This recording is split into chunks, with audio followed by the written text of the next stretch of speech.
Good afternoon, everyone. I am Vanessa A. Monterosa. Political ideologies are sets of beliefs and values that shape how people think about government, power, and society.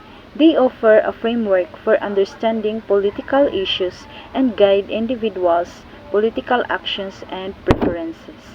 Some examples of political ideologies are liberalism, socialism, conservatism, and democracy.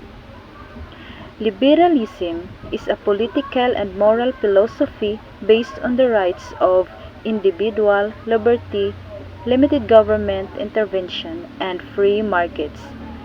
Individual rights. It prioritizes individual like freedom of speech, freedom of religion, and freedom of assembly. In limited government, believes in a smaller role for government in regulating economic and social life, while the free market supports a capitalism system with minimal government intervention. Another is the socialism. Socialism is an economic and political philosophy encompassing diverse economic and social systems characterized by social ownership of the means of production as opposed to private ownership. It describes the economic, political, and social theories and movements associated with the implementation of such systems. Next is conservatism. It is a cultural, social, and political philosophy and ideology that seeks to promote and preserve traditional institutions, customs, and values. The central tenets of conservatism may vary in relation to the culture and civilization in which it appears. Last is democracy. It is a form of government where the people have the power to choose their leaders and make decisions.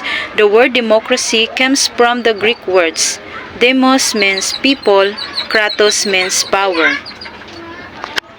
It characterized by formal equality of rights and privileges. Democracy is not a dictatorship or autocracy where one person rules. The main differences between politics and public administration.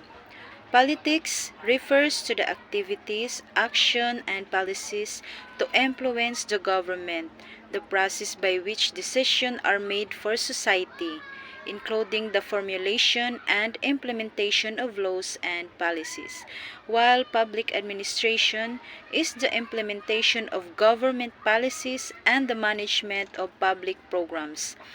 It is about government function to meet the needs of citizens and how public servants manage resources effectively. Therefore, politics is about the making of decisions and policies. The public administration is the one who implement the decision and policies that are made by the politics.